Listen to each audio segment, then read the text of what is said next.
How's it going, everybody? Welcome back to New Mexico State Men's Basketball News. I'm Marshall, and as you guys see, back in the same room as we were last video. I'm not sure when I'll be in this room and when I'll be in my own room. I feel like sometimes it's easier to be in here, especially since today's Sunday. You know, it's not a school day. Today's the Pro Bowl, so I have some friends over there going to be watching that. My roommate and I have a bunch of friends, so they're all over there right now. So too loud and chaotic. Probably didn't make a video there. And I want you guys to hear the background of that, obviously. So it'd be much quieter, much better to do it in here. But in today's video, we're talking about the Aggies' disappointing loss. Yesterday, they lost to Western Kentucky, who is a really good team. They have a lot of great returners, but I still think they're a beatable team. I think everyone in Conference USA is a beatable team. I think everyone can beat each other. Western Kentucky just flat out played way better than us in that second half. The first half we kept up. You know, I thought it was gonna be a close game, close competitive game. That was gonna be, kind of like that Liberty game, how it was just gonna go down to the wire for the most part, and hoping, we'd be able to get another road win. That was not the case. When you let a team make that many threes and you let a team score over 100 points, you're more than likely not going to win the game. College basketball is pretty rare that both teams are able to score over 100. It's pretty rare for one team to score over 100. I guess, really the only good thing is that I guess we scored almost 70 points, so we put up a lot more points. All our guys got in because of how much of a blowout it was. So Christopher Bryant, who got in and got a bucket, had some free throws, that was cool. But other than that, there's just not a whole lot of good things to say. There's not really, anything good to come out of that game. Only good thing I guess that could possibly come out of it is that hopefully just makes the guys work harder and better, just regroup and respond well to adversity. 3 straight home games coming up against UTEP on the 8th, and then Liberty, and then FIU. All 3 of those games are very winnable games, especially since they're at home. UTEP and FIU are teams that we beat already. Liberty, we lost to them, but I feel like we can bounce back against that again at home. We beat them at home last year. I feel like we're gonna have a big crowd for that one since it's Liberty, and that's how it was for football. We had a big crowd for that. So let's see if our basketball team can win and not choke like our football team did against them, because that should have been a win for them as well. UTEP beat them on the road by almost 30, so I feel like we can beat them at home by a lot. I don't think we'll beat them by 30, but I could definitely see us winning by double digits if we come out with the right momentum. If I use a team that they're only 1-8 in conference so far, but anybody can beat anybody on any given night, wouldn't be surprised if we were to drop a game to them and overlook them. But I don't think we will. I think we'll make sure to go in there and work hard and get the win.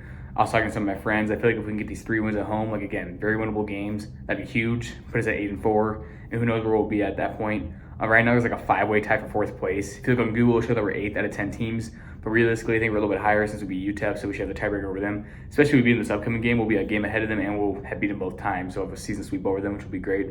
Always great to have a season sweep over your rivals, and if we're able to do that, be able to sweep over them and UNM. So no matter how the season ends out, it'll be nice to at least have those wins for sure. Another thing with that FIU game, I think I mentioned in the last video, that's the Pack the Pan night, so we're going to have a load of fans there. And like I said, Liberty's going to be a bunch of fans as well. Since I have 3 straight home games, because we didn't have that last year at all. I don't think we had that the year prior either that I was here for. So I don't know when the last time we had 3 straight home games was, but it's been a while. So it'll be nice to have all the fans be there. I'm expecting, like I said, that UTEP and FIU game to be about 10,000 fans or more. And Liberty, expect that to be a lot as well. I feel like if we win all those games, we'll get more fans in those seats. And then we have 2 other home games after that, only 5 more total. Play against Western Kentucky, Middle Tennessee at home, beat Middle Tennessee on the road. So I feel like that's a team we can beat at home as well. And then maybe we can try to get a big bounce back against Western Kentucky at home. Last time we played them at home was that 23-point comeback we had, which is probably the most impressive win we had all last year. Probably one of the biggest highlights from last year. Since that win, though, we haven't been able to beat them. We lost them the 2 times out of that. One at their place, which I think we almost blew the lead there. We should have won. Then we lost them by 20 in the Conference USA tournament, and then lost them by 30-something. So they seemed to get the hand of us. Even that game, they were beat us by 23. Still came back and won, but they were dominating that game. So they just always seem to, play very well against us. Like I said, they have a lot of returners. They're a great team. I think they're red hot right now. They won 3 in a row. They beat UTEP as well. That's another, I guess, only good thing you can look at. Is the UTEP's also 5-4 in conference just like us. They dropped 2 games in a row. On the road, we at least split, so that was good. It does suck that we also have 2 home games back to back, but that's what happened last year too. We responded well with a home win against FIU, and again, we play FIU coming up. So let's just see how the team, responds. Our defense obviously just wasn't that great yesterday, especially in that second half. We let them score 59 points. I mean, if you're gonna let a team score almost 60 and a half, you might as well just give them the W right then and there. Again, allowing over 100 points. I think our defense has been great all year long, but just wasn't there last night. Or I say last night, it was throughout the day. Just wasn't there yesterday. Our shooting again wasn't the greatest either. Manu Chamangan didn't have his greatest game. I think he had 3 turnovers. He wasn't able to score. Peter Villalobos had a great game. I thought he was going to have 25 at one point, but he finished with 22 points and 8 rebounds, so almost had a double-double. Or I think he had 8 rebounds. Yeah, he had a great game. Christian Cook had a great first half. I believe he had 10 in the first half, but only 2 in the second half, so he finished with 12. It's been a while since we've seen a Cook masterclass. Like, we've been seeing him score 20 points a lot of the games. He's only had like a couple, handful of games here and there that haven't been great. But like as of recent, we've been seeing him score like 12, 13, 15, which isn't bad by any means. That's like, he can do that for sure. He's averaging like just under 15 a game, right at 14-ish, I think. But, he's a guy I expect to, get up in those 20s. I think he definitely can. Like Jacksonville State has some guys like that. Kennesaw State has some guys like that. Middle Tennessee, Western Kentucky.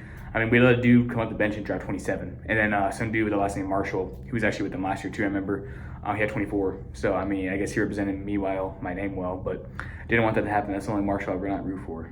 Kobe Osborne and Nate Schmong got in the game. Wouldn't be surprised if those guys are in the rotation for the rest of the year, or just see him at least a lot more. Especially Jacoby, I feel like he's going to be a guy that's going to be getting in a lot more. Gabe Pickens actually had a surprising period. Well, I wouldn't say surprisingly, but just considering how bad we played, he played actually pretty well. So I wouldn't expect, a guy coming off our bench to actually play well in a blowout like that.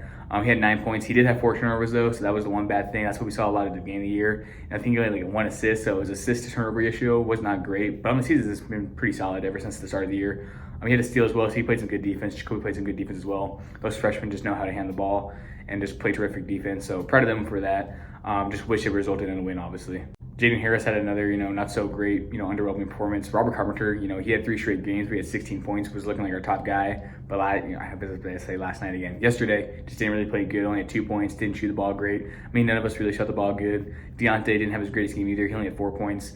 So the scoring just wasn't there, even though we had almost 70 points. It came from only a couple of guys that really, like Zadi had 10 points, which again, that's weird because usually when Zadi only scores, when he scores 10 points or more, we usually win. When he scores below, we usually lose. That was the opposite this weekend. He only had 5 points against Middle Tennessee and we won. Then he has 10 points against Western Kentucky and we get blown out. So a little strange there, but again, the only good thing, I keep saying the only good thing, I think I've been saying that a lot, and there's been, I guess, a couple good things here and there, even though there's a lot of bad. But again, we're at home for 3 straight games.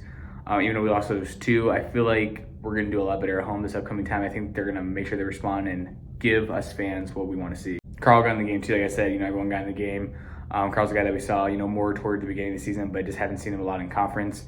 Maybe that's always a guy that could always fit into the rotation as well because Coach Hooten said, at practice they'll see and scout and see who deserves to be playing and all that. Another thing I do want to mention of a new player that could possibly be for the Aggies. I don't know if he would be playing for us this year since the season's kind of almost over. We have the second half of conference left, so it'd be hard for him to really get in a lot. But he might be on the team for next year. His first name is Anthony. I don't know his last name, how to pronounce it, but it starts with a W. I don't know if you guys have noticed, but with Marvin Cox, being redshirt, there's another guy that's been with him. And I was wondering who he was, and I was able to find out more information about him. He actually played at St. Houston State with Coach Hooten the 2022-23 season, so my freshman year a couple years ago. And then he's actually played for Sam Houston last year as well. If you look at his Instagram, he has some overseas highlights, it looks like, so I think he played professionally a little bit, but not too sure what the leagues were. I could be wrong. But he looked like a guy who just went in there and played his heart out. Could be a guy that could give us big minutes next year. I think he's trying to get on the team, so not sure he's all going to go, but he has Division I playing experience before. He played with Coach Hooten at St. Houston State. We have some assistant coaches like Javion May, I believe it is, who was, a player for Coach Hooten as well. I think he even helped coach there as well. I could be wrong. But that could always be a guy to have for next year. And like I said, we have other guys coming in, like other big, we have a big man coming in for freshmen, Omar Smith, great guard. And then I'm sure we'll get some good recruits. And like I said, I'm sure we'll keep some of the young guys like Gabe and Jacoby. And I'm sure we'll just keep on getting more talented guys for next year and just keep building this thing up. Going back to Raw, he actually only played like 13 minutes. So, he just didn't shoot the ball great, didn't get a whole lot of PT. It's not like horrible PT, but for him, he should be playing a lot more. But I think he was off. Coach Hooten was probably frustrated. Why wouldn't he be? You lose by 30 plus, you're going to be frustrated, obviously. But that just goes to show you, conference using anybody can beat anybody. We beat Louisiana Tech and UTEP by 30. Then we lose to Western Kentucky by 30. Then all the other games are pretty close, tight games. So anything's possible. Like look at St. Houston, they've only won 1 game so far. And they looked like they were really good, but they only won one game. I think it was against FIU, who's also only won 1 game. So anything could happen. So we'll just see how this second half of conference goes. We were 5-4 the first half of conference, have 5 more home games. So we have more home games this time around, which is good. I believe all 5 of those games we can definitely win. Like I said, I've already explained the next 3. Western Kentucky, we could get a bounce back at home. I think Middle Tennessee, since we'd be on the road, it'd be nice to beat them at home as well. I think that should be our goal. I would love for this team to get 20 wins, but they can only afford to lose 1 more game, which again is possible, but it's going to be very challenging to do. I think 18 wins, like I've been predicting all year long, is very manageable, very, respectable. They just need 4 more wins. They got to win at least 4 of these next 9 games to at least have a winning record overall, which again, I think is very doable.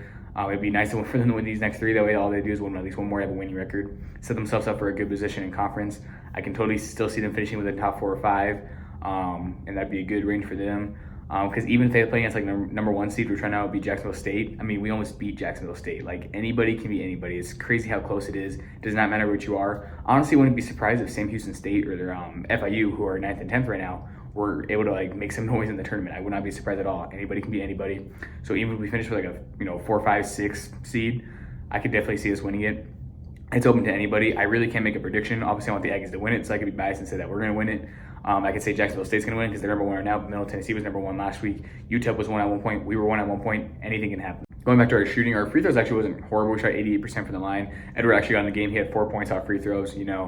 I think I was like Chris Bray, because those are his points were off free throws. So some of our guys that don't get as much, they got points off free throws. I believe we shot 14 for 16, so like I said, 88%. Shot about 43% from the field, only 31% from three. Our defense just wasn't that great.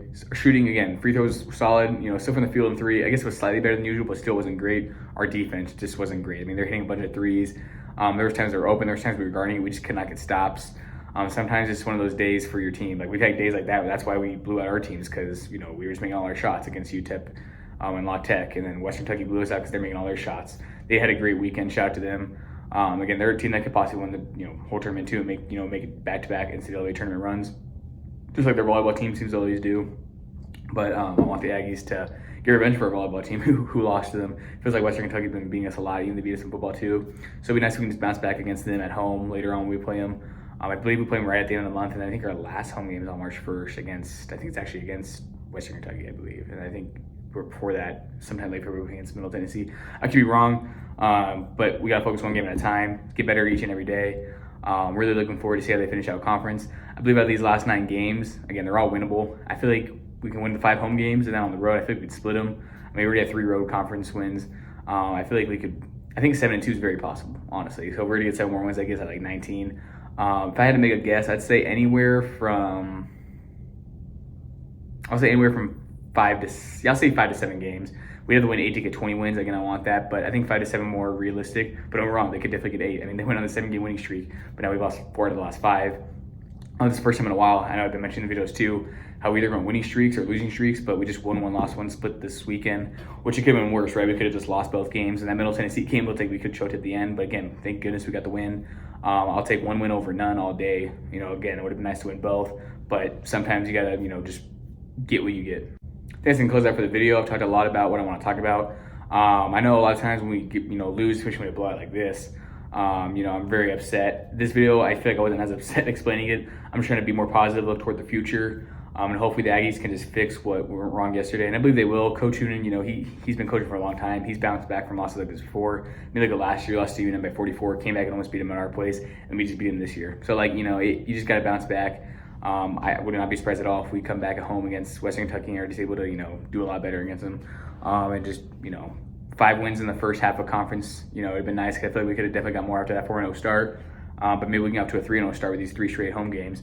And then from there on, I can't remember who we play that next away game right after that, but winnable games for sure. I just can't wait to see how we play out. It's nice that we have more home games now. We just got to take advantage and protect our home court, because again, away wins are so hard to get in conference, especially. And we've got 3 of those, but we've also given up 2 at home. So we got to protect our home court and try to win on the road as best as we can. That's the recipe for success, obviously. So please let me know what you guys thought about the video, thought about the game. I know it doesn't pertain to this, but obviously if you guys keep it the NBA, that big old trade last night with Luka Doncic going to the Lakers for Anthony Davis, who's now in the Mavericks. A couple picks and all that. I think they got Gafford as well was in it. I was watching the Blazers game and I heard our announcers talking about it, and I was like, what the heck is going on? I had to look it up to make sure I wasn't tripping, and I was not. So if you guys want to talk about that too, that'd be cool. Just comment whatever. Really appreciate you guys for watching. Appreciate all the comments. Appreciate all the love and support. Let's see how the Aggies do in the second half of conference. I expect them to do much better. And I'm sure you guys expect them to do the same, because they have a lot of talent and skill and have a lot of potential, and I want them to live up to it, and I think they will. I'm out.